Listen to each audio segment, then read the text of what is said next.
I'm Mary Michaels with the Sioux Falls Health Department, and welcome to the Live Well Health Feed, the health show that's designed to feed your mind with helpful health information. So the last year, right?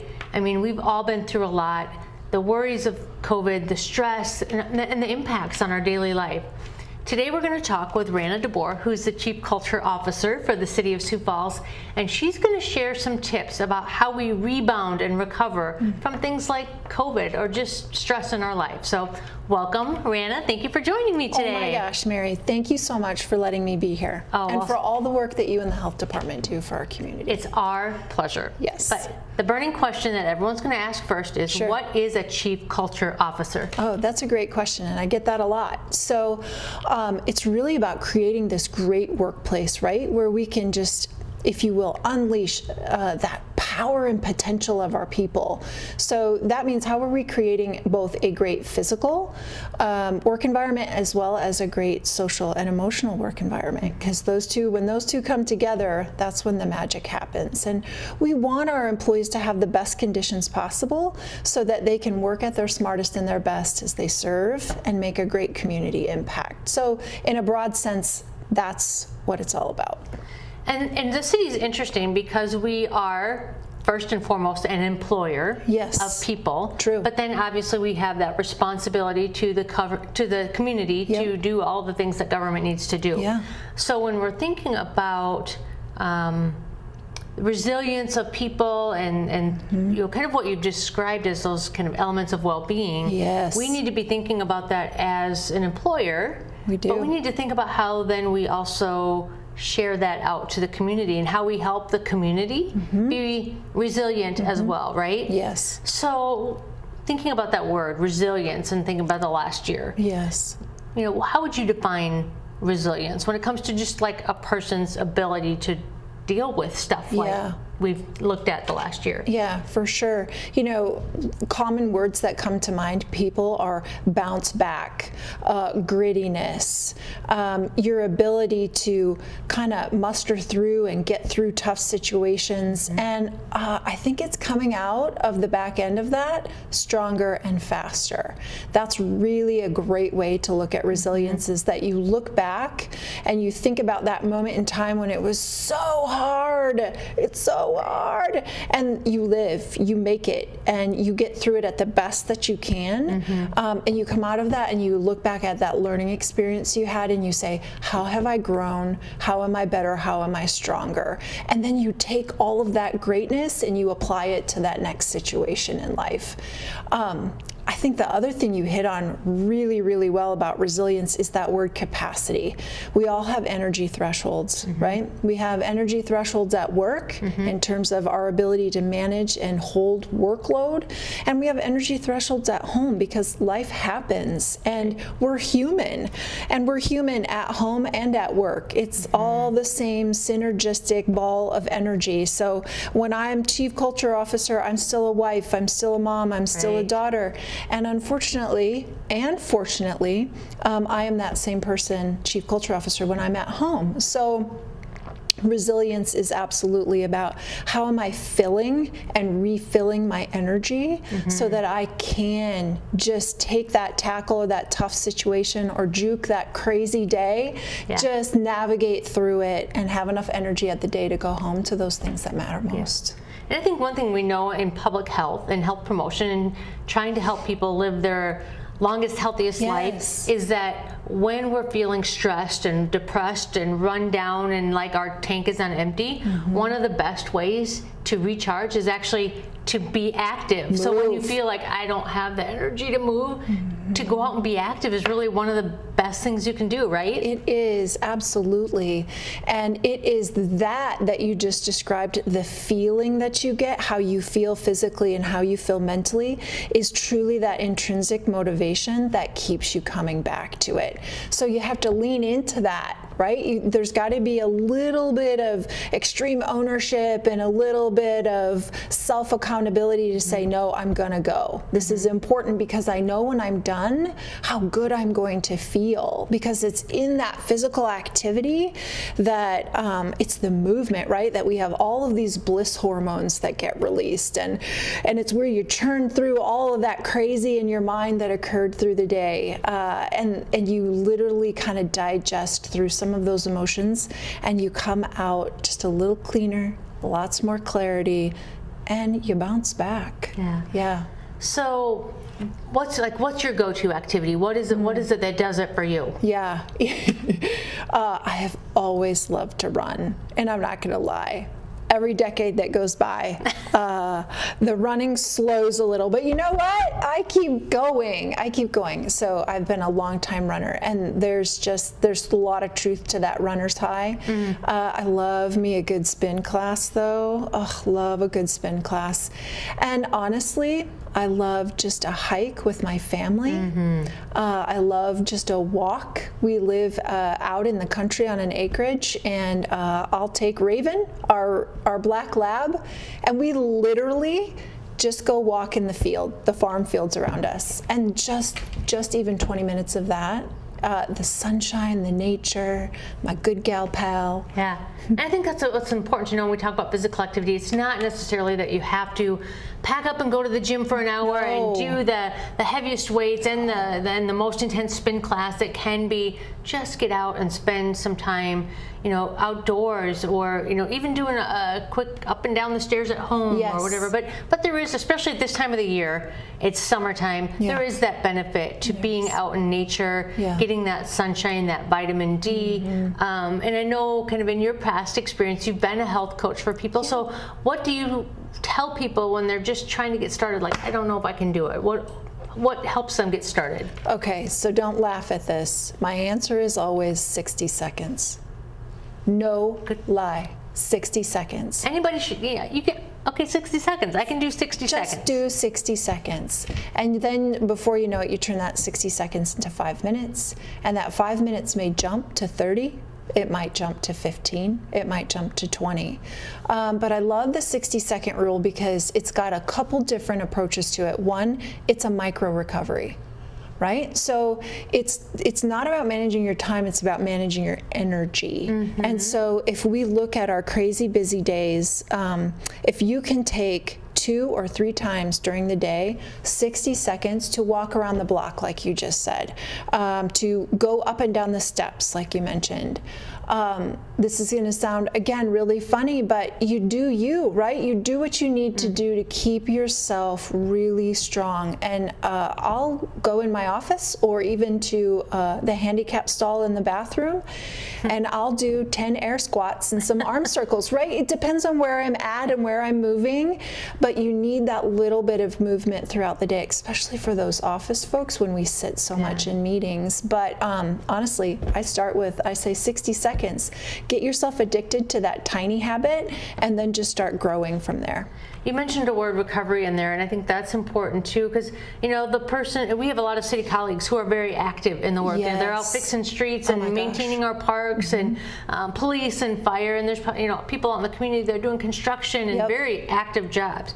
So they might say, hey, I've had my fill of moving, but what advice would you give to somebody like that who's already doing some of that different kind of strenuous active work? What is recovery for them? Yes, that is such a good point, because you're right, especially as we're filming this today, we're looking at 90-some degrees. The last thing that our construction crews want to do is maybe go to the gym. Now, some of them might, because they might like the idea of the air-conditioned gym and hitting a yoga class, right, where you can just really release that tension that you've built up in those working muscles all day. But it's really important to those folks to remember that activity they're getting is a huge benefit to their mind and their body and their spirit. Let's not forget that piece. So that they're getting their cardiovascular, they're getting their muscular strength, they're getting their muscular endurance, and they're definitely working on that 4th pillar of physical fitness, health, and that's the good healthy ratio between lean mass and maybe fat mass, right? They're working on that. But the 5th one is the one we forget about, and it's one that I will raise my hands and say, kind of stink at it, and that's mobility. Flexibility and mobility, right? And it's our stretching where we get to open up all that tension, release that tension, and let that blood flow really get in there to let those joints, those muscles, the cartilage, let all of that recover. And mobility is really overlooked. I don't know if you remember that study a few years ago, Mary, where it was what is your like #1 predictor of longevity? And it was your flexibility. Yeah, and they talk about sitting, like the sitting disease being the new smoking. And so whether you're at a desk job and you're taking that break every hour to stretch and kind of move, or you've been active and moving all day, that you take that time to recover. So how can they take their evening routine after they've really gotten well hydrated? Nutrition is the 6th excellent element. Lots of water to hydrate with, and electric drinks if electrolyte drinks if that's what you need. But then you throw in your stretches and your deep breathing in there. So that's all really great foundational information about how you can really treat your body well. So we're going to take a quick break. When we come back, we're going to talk a little bit more about summer in Sioux Falls, activities and way to get out and move your body this summer. Maybe throw in a little quiz that Rana doesn't know about yet. So stay tuned, and we'll be right back. A safe and effective COVID-19 vaccination is a critical part of reducing illnesses, hospitalizations, and deaths. South Dakota healthcare providers are working together to distribute the vaccine to as many South Dakotans as possible. Vaccination is the first step to ending this pandemic and getting back to normal. Do your part to keep your community safe.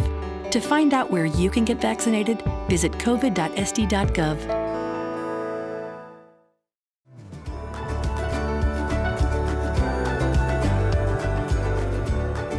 Welcome back to the Live Well Health Feed. I'm Mary Michaels with the Sioux Falls Health Department, and with me today is Rana DeBoer, Chief Culture Officer for the City of Sioux Falls. And we've been talking about the importance of physical activity, and that helps you be a resilient person, whether it's dealing with stress, boosting your energy, and just basically dealing with life. And so now we are summertime in Sioux Falls. We are. It's really my favorite. I know whether it's I say bring on the heat. I love the heat, being outside, but there are so many things to do. And I think what's really great for all of us from that mental side is that we get to come back and do things together, which maybe we weren't doing so much of a year ago at this time. So this is what we call our What the Health segment of our show. So we're gonna have some fun with Rana here and see what she knows about being active outdoors in Sioux Falls in the summer. So we're a couple of quiz questions, and we'll just see how it goes. Challenge accepted. All right. Okay. Well, one's a pretty common one, but we'll just see how you go. And I'll make it multiple choice if you need. Okay. How many parks are in Sioux Falls? Oh, this is horrible. I should know this answer. So is it 60, 90, or 80? 60. 80, actually. There's 80. There's 80 parks in Sioux Falls. Okay, so now there comes the next challenge. I'm going to give you, a handful of seconds here. How many parks can you name? Ready? Oh goodness. Faywick, Falls Park, Sertoma Park, Keene Park. This is There's terrible. one over by a big hospital. Oh, Avera, McKinnon Park. Thank you. Not Avera. I was close. This is terrible. Let's see. What would you? Cherry Rock. Okay. There's a park where there's a lot of soccer fields. Oh, Yankton Trails. You're so I'm cheating because I have the whole list. So this is just general. There's 80 parks in Sioux Falls. So there's so many things to do out there, and being in nature is really important too for both our physical and mental health, right? It is, absolutely. Just stepping outside, the fresh air is re-energizing, but just being in nature and literally visually seeing landscape actually lowers stress hormones. And then not to mention that we need that great vitamin D from the big orange ball in the sky. So lots of things to do out in our community, out in the parks. So here's your next, in a few seconds. Name all the ways you can think of to be active in our parks. Go. Oh, swing, slide, walk, bike, run, rollerblade, run, tag. Tag is really fun. Seesaw, love that one. Things you. The climbing over at One of the parks. Thank you. Sertoma Park. Sertoma Park, yes, the spider. climbing Oh thing, my gosh, love that, right? Something you play on a diamond. Oh, softball, baseball, soccer. You're so helpful and kind. I know. Yes. Nature, right? Yeah. Bird watching. Go to the outdoor campus and have some fun. Learn how to fish. And then when it's winter time and it's not summer, you can Ski, snowshoe. Hiking is still completely legit in the winter. Yeah. Oh, like yeah. it's so much fun. And you know what one of the fastest growing sports in the country is? Pickleball. And you can play pickleball. And it's not just for older adults, it's all ages. And you know the park where pickleball courts are? I do not, but I want to know. Riverdale Park. kidding. Yep, and we have great pickleball parks there. So yeah, so there's so many things that you can do, whether you're just out there by yourself or with your family. And when you're out there being active, you want to make sure you're tracking miles, because we've got the Mayor's Fitness Challenge that is still Absolutely. happening, 100 miles, 100 days, and you can go more than 100 miles. And make sure you're posting those pictures on social media and tagging them with 100 miles, 100 miles, 100 days, SF. Get that all out there. So yeah, lots of things. So what are some of the things that you and your family like to do outdoors together? Oh, absolutely. We are definitely an outdoors family. So hunting, fishing, hiking, running, biking, just playing catch in the backyard. We also love to landscape. So there's so Which much counts. benefit. It totally counts. Gardening, work. landscaping, yes, yeah, it is. But even just working in your yard, Yeah. like that counts. Yep. And you mentioned biking. Do you know how many miles of recreational trail we have in Sioux Falls? I do not know that one. I used to know that one. So when you count the main trail itself, plus all the little spurs that have been developed, and we have over almost 35 miles 35, okay. of recreational trail. And so it's important to know that all users are out there. So just make sure you're being careful out there, please, whether you're walking or, especially if you have kids or a dog, you're riding your bike, if you're on other types of wheels, rollerblades and so forth, just please be careful and be safe out there on the trails. So thank you for talking about resilience, the importance of resilience, the benefits of physical activity. We have events and so much more on our website, livewellsiouxfalls.org. And you can also follow us on Facebook, Twitter, and Instagram at LiveWellSF. So last piece of advice that you want to give everyone for having a great active summer. Last piece of advice. I think the thing about physical activity is have fun. Whatever you do, make sure it is fun, because that's what gives you the whole health, right? Like that fulfilling life benefit. So there you have it. Have fun. Start with 60 seconds and see where the summer takes you. Thanks so much for being with us, and join us next time for the Live Well Health Feed.